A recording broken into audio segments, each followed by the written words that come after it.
अब गुंजन अपने पापा की बात मानकर एक्सरसाइज करना शुरू कर देती है, लेकिन गुंजन अभी भी सही ढंग से एक्सरसाइज नहीं कर रही थी। कभी वो चॉकलेट खाने लगती थी तो कभी करेले का जूस पीने से मना कर देती थी, लेकिन गुंजन के पिता ने उसे ये सब करने से रोका और उसके लिए जो सही है वो सब उससे करवाने लगे। गुंजन अब अपना वजन घटाने के लिए कड़ी मेहनत कर रही थी और अब धीरे धीरे गुंजन खुद ही जल्दी उठकर एक्सरसाइज करना शुरू कर देती है। 2 हफ्ते पूरे होने के बाद गुंजन फिर से रीअप्लाई करती है। गुंजन ने अपना वजन तो कम कर लिया था, लेकिन ऑफिसर कहते हैं वजन का तो ठीक है, लेकिन हाइट उसका क्या? गुंजन कहती है सर सिर्फ 1 सेंटीमीटर ही तो कम है। ऑफिसर गुंजन को अपने साथ ले जाते हैं और उसे पायलट की कुर्सी पर बैठाकर बताते हैं कि अगर पायलट की ऊंचाई कम होगी तो उसकी पहुंच भी कम होगी। लेकिन जब ऑफिसर गुंजन को ट्रिगर पकड़ने के लिए कहते हैं तो गुंजन के हाथ ट्रिगर तक आसानी से पहुंच जाते हैं और उसके पैर भी ब्रेक तक बड़ी आसानी से पहुंच रहे थे। ये देखकर ऑफिसर दंग रह जाते हैं क्योंकि ये संभव ही नहीं था। इसलिए ऑफिसर गुंजन के हाथ और पैर की लंबाई चेक करते हैं। गुंजन और उसके पापा दोनों टेंस थे। तभी ऑफिसर आकर बताते हैं कि आपकी बेटी की लंबाई भले ही 1 सेंटीमीटर छोटी थी, लेकिन उसके हाथ और पैरों की लंबाई रिक्वायरमेंट से 1.5 सेंटीमीटर ज्यादा है, यानी जिसे भगवान ने ही सिलेक्ट किया हो, भला हम उसे रिजेक्ट कैसे कर सकते हैं।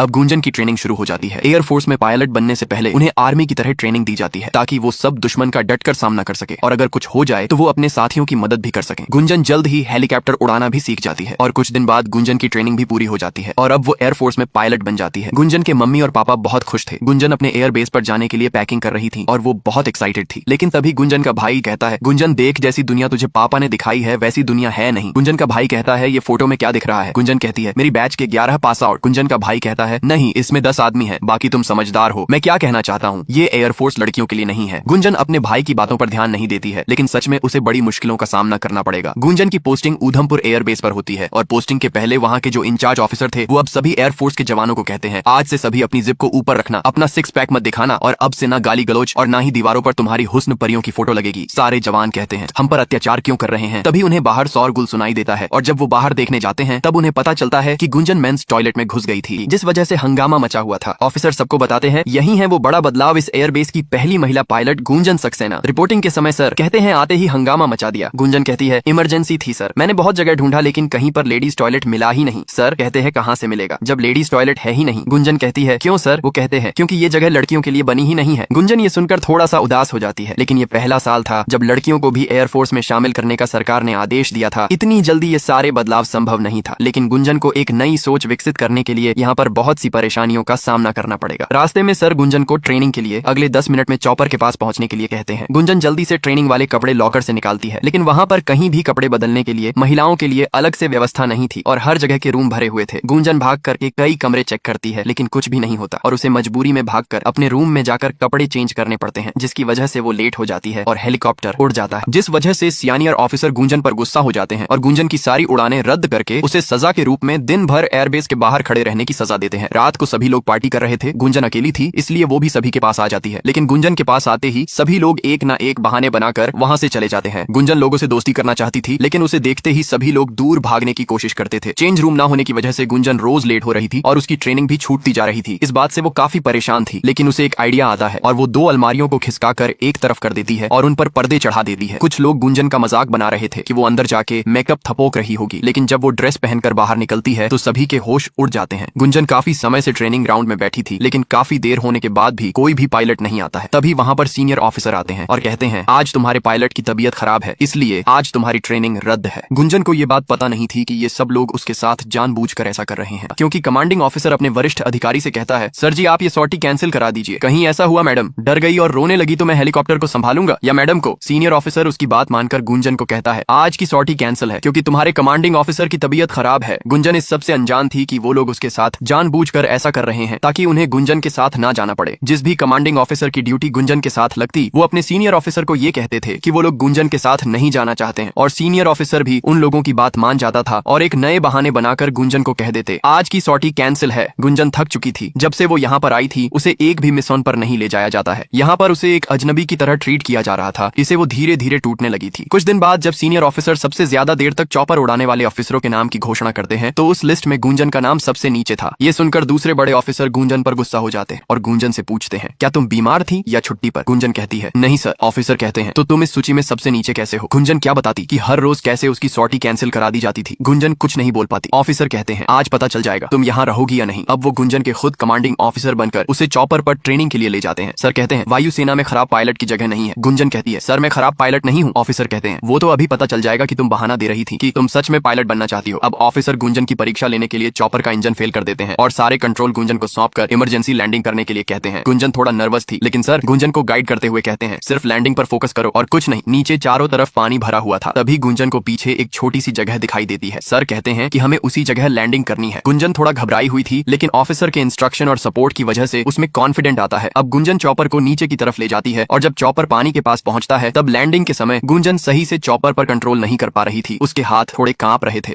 अब गुंजन चॉपर को थोड़ा ऊपर उठाती है और उस पर पूरी तरह कंट्रोल करके सही जगह पर चॉपर की लैंडिंग करा देती है। इससे ऑफिसर बहुत खुश थे। वो गुंजन से पूछते हैं कि जब तुम्हें फ्लाइंग इतनी अच्छी आती है तो तुम्हारे फ्लाइंग आवर्स इतने कम क्यों हैं? गुंजन कहती है अगर मैं कुछ बोलूंगी तो आप कहोगे एक्सक्यूज दे रही हूँ। ऑफिसर गुंजन की बात समझ जाते हैं और कहते हैं कल से तुम्हारी एक भी सॉर्टी कैंसिल नहीं होगी, क्योंकि अब मैं खुद तुम्हारा कमांडिंग ऑफिसर बनूंगा। गुंजन बहुत खुश थी क्योंकि काफी समय के बाद उसे किसी ऑफिसर ने समझा और अच्छे से ट्रेनिंग दी। अब हर दिन ऑफिसर गुंजन को ट्रेनिंग पर ले जाते हैं और चॉपर को किस तरह उड़ाया जाता है और उसे संभाला जाता है, ये सब गुंजन को सिखाते हैं। ऑफिसर गुंजन को बताते हैं कि अगर जगह चॉपर के लैंडिंग के लायक ना हो तो उसे किस तरह हवा में ही उड़ाए रख सकते हैं। गुंजन हर चीज बड़ी जल्दी से सीख रही थी और इस बार जब सबसे ज्यादा देर तक चॉपर उड़ाने वाले लोगों की लिस्ट बताई जाती है तो उसमें गुंजन का रैंक नंबर 1 था। गुंजन को यूं आगे बढ़ते देखकर कुछ लोगों का पेट पच नहीं रहा था, लेकिन अब गुंजन कॉन्फिडेंस के साथ आगे बढ़ रही थी और उसे जो चीज नहीं आती थी वो सब वो बड़े ऑफिसर से कहकर उनसे सीखती थी। लेकिन रास्ते में कुछ कांटे आने वाले थे जिनका सामना गुंजन को करना था। गुंजन की ट्रेनिंग अच्छे से चल रही है ये जानकर उसके पापा भी बहुत खुश थे। अब गुंजन अपने कॉन्फिडेंस की वजह से सबके साथ बैठकर डिनर करने लगती है। इससे सबके चेहरों का रंग उड़ जाता है। गुंजन एक मिशन के बारे में सभी को एक्सप्लेन कर रही थी, तभी वो पहले वाले सीनियर ऑफिसर उसे रोक देते हैं और शेखर को उस मिशन के बारे में एक्सप्लेन करने के लिए कहते हैं। गुंजन पूछती है सर मैंने कुछ गलत किया है क्या? सर कहते हैं कुछ नहीं, टेक योर सीट। गुंजन कहती है तो फिर सर मेरी जगह ब्रीफिंग शेखर क्यों दे रहा है? सर कहते हैं डिस्टर्ब मत करो गुंजन। गुंजन कहती है आपको प्रॉब्लम क्या है मुझसे? सर कभी सॉर्टी कैंसिल हो जाती है और आज ब्रीफिंग भी कैंसिल हो गई। ऑफिसर गुस्से से चिल्लाते हैं। गुंजन कहती है मैं बस आपसे एक सवाल पूछ रही हूँ, आपके पास जवाब है तो दे दीजिए। ऑफिसर गुस्से में कहते हैं तुम्हें जवाब चाहिए था ना, इधर आओ। अब ऑफिसर गुंजन को शेखर से पंजा लड़ाने के लिए कहते हैं और आपको पता ही होगा क्या होगा। बार बार लगातार गुंजन के पंजा हारने पर भी उसे ऑफिसर मजबूर कर रहे थे। सबके सामने गुंजन शर्मिंदा हो रही थी। ऑफिसर गुंजन को आंसू पोंछने के लिए रुमाल देते हैं और कहते हैं गुंजन डिफेंस में कमजोरों की जगह नहीं है। हमें जंग में आंसू बहाने वाले नहीं खून बहाने वाले चाहिए। दुश्मन मासूम चेहरा और तुम्हारी बड़ी बड़ी आंखों में आंसू देखकर अपने इरादे नहीं बदलेगा, वहाँ लड़ना पड़ता है। हमारा काम है इस देश की रक्षा करना, न कि तुम्हें बराबरी का मौका देना। और अब से अगली बार कोई सवाल मन में आए तो ये सारी बातें याद कर लेना। सबके सामने ये सब फालतू बातें कही गई, लेकिन किसी ने भी कुछ नहीं कहा। गुंजन ने भी कभी नहीं सोचा था कि उसके साथ ये सब होगा। रात को गुंजन सोने की कोशिश कर रही थी, लेकिन पार्टी की आवाज की वजह से वो सो नहीं पा रही थी, जिससे गुस्से में गुंजन वहां जाती है और स्पीकर का वायर प्लग से निकाल देती है। ऑफिसर गुस्से में कहते हैं ये क्या कर रही हो गुंजन, पागल हो गई हो क्या? गुंजन गुस्से में स्पीकर टेबल पर रखती है और कहती है हाँ सर मैं पागल हो गई हूँ, अभी से नहीं, मैं तो पहले से ही पागल हूँ। मैं जो सोच रही थी कि मेहनत करके मैं भी इस यूनिट का हिस्सा बन जाऊंगी। सर मैं ही नहीं मेरे पापा भी पागल थे, जो बचपन से कहते आए हैं कि कॉकपिट में बैठने वाला लड़का हो या लड़की दोनों पायलट ही होते हैं। पागल है ना पापा सर, उन्हें क्या पता था मुझे यहाँ आकर अपने आप को साबित करने के लिए पंजा लड़ाना पड़ेगा। गुंजन कहती है कुश्ती थोड़ी करने आई हूँ सर, मैं यहाँ पर प्लेन उड़ाने आई हूँ, उठाने नहीं। गुंजन के साथ जो कुछ भी अब तक हुआ और इन लोगों ने किया उसका दर्द उसकी बातों में साफ साफ झलक रहा था। सर कहते हैं गुंजन बस करो। गुंजन कहती है नहीं सर आज आप सुनो, मुझे ना पता चल गया प्रॉब्लम क्या है। प्रॉब्लम मेरी कमजोरी बिल्कुल भी नहीं है, आपका डर है कि कहीं ये मैडम सर ना बन जाए, नहीं तो सल्यूट करना पड़ेगा, उसमें तो आपकी मर्दानगी खत्म हो जाएगी। गुंजन कहती है सर मुझे इज्जत देने से आपकी इज्जत कम नहीं होगी, आई प्रॉमिस। गुंजन कहती है छोड़िए सर, आपकी सोच, आपकी पार्टी और आपकी मर्दानगी आपको मुबारक। ये कहकर गुंजन अपना रेजिग्नेशन लेटर देकर ट्रेनिंग कैंप को छोड़कर वहां से चली जाती है। घर पहुंचने पर जब गुंजन के घर वालों को भी पता चला तो उसके घर वाले भी उसके इस फैसले पर उसे सपोर्ट करते हैं, लेकिन उसके बाद से ही गुंजन खोई खोई घर में रहने लगती है। ना तो वो घर से बाहर निकलती है, ना तो किसी से मिलने जाती है। गुंजन बचपन से ही पायलट बनना चाहती थी, लेकिन जो ट्रेनिंग कैंप में उसके साथ हुआ उस वजह से घर वालों को उसकी बहुत चिंता हो रही थी। गुंजन की मम्मी उसे घर से बाहर घूमने के लिए कहती है, लेकिन ऐसा लग रहा था गुंजन जीना ही भूल गई। गुंजन की एक दोस्त की शादी थी, इसीलिए उसकी मम्मी जबरदस्ती उसे वहां पर लेकर जाती है ताकि उसे अच्छा लगे। गुंजन को देखकर उसकी दोस्त बहुत खुश हो जाती है। उसे लग रहा था गुंजन उसकी शादी के लिए छुट्टी लेकर आई है, लेकिन गुंजन के साथ जो हुआ वो अपने दोस्त को सब बता देती है। गुंजन की दोस्त कहती है मेरे साथ भी तो यही हुआ, गई थी मुंबई एक्टर बनने के लिए, लेकिन ऑडिशन दे देकर थक गई, लेकिन कुछ हुआ नहीं। कब तक अपने सपने के पीछे ऐसे ही भागती यार, इसलिए मैंने सब छोड़कर सोचा जिंदगी की नई शुरुआत करूं, शायद इसी में खुशी मिल जाए। अपने दोस्त की ये सब बातें सुनकर गुंजन सोच रही थी कि वो भी शादी करके सेटल हो जाए। गुंजन को एयरफोर्स से चिट्ठी आई थी कि उसे तुरंत वापस लौटना है। इस न्यूज से गुंजन के पापा बहुत खुश थे, लेकिन गुंजन कहती मैं सोच रही हूँ कि एयरफोर्स छोड़कर सेटल हो जाऊं। ये सुनकर गुंजन के पापा आश्चर्यचकित हो जाते हैं। गुंजन कहती है मेरी दोस्त शादी में बहुत खुश लग रही थी तो मैं सोच रही थी कि शादी कर लूं। गुंजन के पापा थोड़ा अलग जवाब देते हैं और कहते हैं हाँ बेटा शादी कर लेनी चाहिए, मेरा क्या है, कुर्ता पजामा तो रेडी है, जब तुम कहोगी मैं तो कन्यादान करने आ जाऊंगा। गुंजन ने एक्सपेक्ट नहीं किया था कि पापा ऐसा कहेंगे। गुंजन कहती है ये क्या बोल रहे हो आप? गुंजन के पापा कहते हैं जब तुम अपना करियर छोड़कर पराठे बनाना चाहती हो तो चलो बेटा हम पराठे बनाते हैं। अब गुंजन के पापा उसे सबक समझाने के लिए आलू निकालते हैं और कहते हैं ये रही बेटा आलू, उबालो इन्हें। गुंजन को कुछ समझ नहीं आ रहा था। गुंजन के पापा कहते हैं, अच्छा तुम्हें थोड़ी आता होगा ना, चलो कोई नहीं। गुंजन के पापा उसे मसाला दिखाते हैं और कहते हैं, ये क्या है बेटा? गुंजन कहती है, ये सब क्या बोल रहे हो पापा? गुंजन के पापा समझाते हैं, बेटा तू वही करने जा रही है जो दुनिया के लोग एक लड़की से एक्सपेक्ट करते हैं कि वो अपने सपनों को छोड़कर सेटल हो जाए। गुंजन के पापा कहते हैं, मैं चाहता था तेरी माँ भी कुछ बने, लेकिन उसने वही किया जो उसने परिवार में सीखा, इसलिए मैंने तुझे कभी भी कोई ऐसी सीख नहीं दी जो तुझे आगे बढ़ने से रोक सके। गुंजन के पापा कहते हैं, मैंने सोचा था कि मेरी बेटी आसमान में उड़ना चाहती है, लेकिन आज तू ही कह रही है कि मेरे पंख काट के शादी कर दो। गुंजन के पापा कहते हैं, बेटा तेरी शादी का ख्याल सिर्फ तेरा ही नहीं, हम दोनों के सपनों की हार होगी। गुंजन बहुत देर तक सोचती रही कि उसे क्या करना चाहिए क्या नहीं, और आखिरकार उसने फैसला किया कि वो अपने और पापा के सपने को पूरा करेगी। रात को गुंजन बिना बताए एयरबेस वापस लौट जाती है और वो वहाँ पर अपनी रिपोर्ट करती है। फिर वो अपने गुरु ऑफिसर से क्षमा मांगती है और कहती है जो भी उसने किया गलत किया। उसके गुरु ऑफिसर कहते हैं, तुम कारगिल जा रही हो, पाकिस्तान के साथ युद्ध शुरू हो गया है, इसलिए तुम कल से श्रीनगर एयरबेस से ऑपरेट करोगी। गुरुजी कहते हैं, गुंजन इस वक्त हमारे देश को उसके बेस्ट पायलट की जरूरत है और मुझे उम्मीद है कि तुम अपने देश को झुकने नहीं दोगी। अब गुंजन अपने पापा को फोन करती है और कहती है, पापा मैं आपको कभी हारने नहीं दूंगी, ये मेरा वादा है। एयरबेस में सभी ऑफिसर के इकट्ठा होने पर उन्हें बताया जाता है कि पाकिस्तान की सेना LOC के रास्ते कारगिल के अंदर घुस आई है और वो पहाड़ों के ऊपर बेस कैंप बनाई छुपे हुए थे। इस वजह से उनकी लोकेशन को पहचानना इंडियन आर्मी के लिए मुश्किल हो रहा था, इसलिए इंडियन आर्मी ने एयरफोर्स की मदद मांगी। अब एयरफोर्स को दो काम करने थे, पहला दुश्मन की सेना की सही लोकेशन पता करके उन्हें खत्म करना और दूसरा रेस्क्यू ऑपरेशन करना।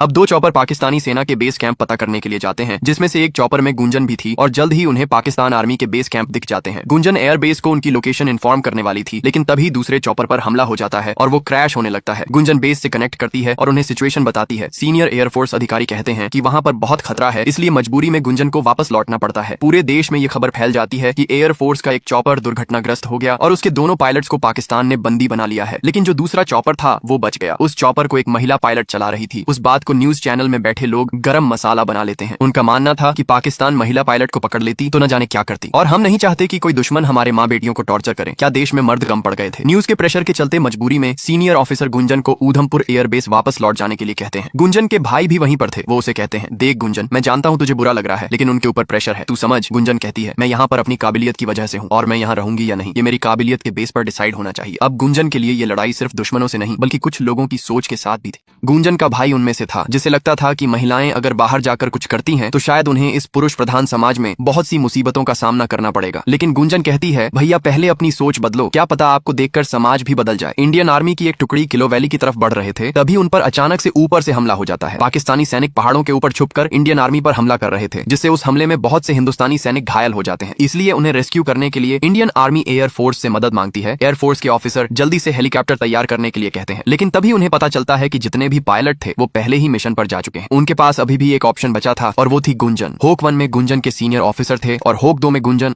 अपनी काबिलियत को साबित करने के लिए गुंजन के पास ये बहुत ही बढ़िया मौका था। जल्द ही उन्हें भारतीय सैनिक मिल जाते हैं। वैली क्लियर थी, उन्हें वहां पर कोई भी दुश्मन नहीं दिखता, इसलिए होक एक सैनिकों को रेस्क्यू करने के लिए जाता है और होक 2 यानी गुंजन ऊपर से दुश्मनों पर नजर रखती है। होक 1 जब जमीन पर लैंड करके सैनिकों को रेस्क्यू कर रहे थे, तभी गुंजन को पहाड़ों के ऊपर दुश्मन छुपे हुए दिखाई देते हैं। गुंजन होक 1 को इन्फॉर्म करती है, लेकिन सामने से कोई रिप्लाई नहीं आता। गुंजन बहुत कोशिश करती है उन्हें इन्फॉर्म करने की, लेकिन पाकिस्तानी सेना हॉक 1 पर लॉन्च पैड दागकर उसे डाउन कर देती है। गुंजन जल्दी से एयरबेस को सूचना देती है कि हॉक 1 डाउन हो चुका है। ऐसा बेस वाले गुंजन से वहां की सिचुएशन के बारे में पूछते हैं। गुंजन कहती है, मैं हॉक 1 के पिकअप के लिए तैयार हूं सर, लेकिन एयरबेस वाले कहते हैं गुंजन वहां बहुत खतरा है। गुंजन कहती, सर नीचे 3 ऑफिसर फंसे हुए हैं, मैं उन्हें बचा सकती हूँ, लेकिन एयरबेस वाले कहते हैं गुंजन तुमसे नहीं होगा। ये शब्द सुनते ही गुंजन को वो सारे पल याद आने लगते हैं जब गुंजन को कमजोर कहा गया था कि वो इस फील्ड में कुछ नहीं कर सकती। गुंजन इस स्टेज में कोई फैसला नहीं कर पा रही थी। तभी उसे अपने पापा की बात याद आती है कि कोई भी प्रॉब्लम का सोल्यूशन बेटा पिंजरे में कैद होना नहीं बल्कि पिंजरा खोलकर उड़ जाना है। अपने पापा की कही इसी बात की वजह से गुंजन ने फैसला किया कि वो उन्हें बचाएगी। एयरबेस से बार बार उसे वापस लौटने के लिए कहा जा रहा था, लेकिन गुंजन कुछ नहीं कहती है और हेलीकॉप्टर को लेकर गुंजन दुश्मनों को पीछे से जाकर करके उन पर हमला कर देती है। गुंजन के ऊपर से हमला करने के बाद जो पाकिस्तानी सेना भारतीय सेना को नुकसान पहुंचा रही थी वो कम हो जाता है और उस वजह से गुंजन चॉपर को लैंड कर पाती है। चारों तरफ गोलियां चल रही थी और गुंजन के जो सीनियर ऑफिसर थे वो चॉपर में फंसे हुए थे। गुंजन अपनी जान की परवाह किए बगैर उनकी जान बचाने के लिए युद्ध के बीच में भाग रही थी। गुंजन के सीनियर ऑफिसर सीट में फंसे हुए थे और चॉपर में चारों तरफ आग लगी हुई थी। गुंजन जल्दी से सीट बेल्ट काटने लगती है। चारों तरफ गोलियां चल रही थी, लेकिन गुंजन डरती नहीं है और उन्हें जल्दी से चॉपर से बाहर निकालकर सुरक्षित वहां से ले जाने लगती है। लेकिन तभी दुश्मन उनके चॉपर को लॉक करके लॉन्च पैड से रॉकेट फायर कर देता है, लेकिन गुंजन अपनी हिम्मत और साहस से सबको बचाकर एयरबेस पहुंचा देती है। सीनियर ऑफिसर गुंजन की आंखों में देख रहे थे और ऐसा लग रहा था शायद अब उन्हें अपने किए व्यवहार पर शर्मिंदगी महसूस हुई हो। अब वो गुंजन को अपने पास बुलाते हैं और फिर से पंजा लड़ाते हैं और अपने आप को हराकर गुंजन को जीताते हैं और उसे शुक्रिया कहते हैं। सभी लोग गुंजन के साहस की वजह से तालियां बजा रहे थे क्योंकि उसने उसने 3 लोगों की जान बचाई थी। वो सभी ऑफिसर गुंजन को कंग्रेचुलेट कर रहे थे, जो कि एक टाइम पर उसके साथ ट्रेनिंग नहीं करना चाहते थे, क्योंकि ये उनके लिए भी फर्स्ट टाइम था जब उन्हें किसी लड़की के साथ ट्रेनिंग करनी थी, जिसकी वजह से उन्हें अपनी सारी आदतें बदलनी पड़ी एंड शायद उन्हें कोई आइडिया नहीं था कि लड़कियों को कैसे ट्रीट किया जाता है। गुंजन के लिए यह एक भावुक पल था जब सब उसके सम्मान में तालियां बजा रहे थे। अब गुंजन के भाई भी भावुक होकर कहते हैं, मैंने कहा था ना, मैं तुझे बार बार बचाने नहीं आऊंगा, लेकिन अब लगता है तू मुझे बचाने बार बार आएगी। गुंजन अपने भाई से ये सुनकर भावुक हो जाती है और उनके गले लग जाती है। गुंजन ने अपने सपने को पाने के लिए हमेशा कड़ी मेहनत की थी और आज उसने अपना मुकाम हासिल कर लिया। ये फिल्म असली गुंजन सक्सेना के जीवन से प्रेरित थी, जिन्होंने कारगिल युद्ध के दौरान 40 से भी अधिक मिशन में अपना योगदान दिया था। उन्होंने पूरे युद्ध के दौरान पाकिस्तानी सेना की लोकेशन पता की और चॉपर से सैनिकों को रेस्क्यू भी किया। मैंने इस मूवी को कैसे एक्सप्लेन किया है, प्लीज मुझे कमेंट करके बताइए and thank you for your love and support.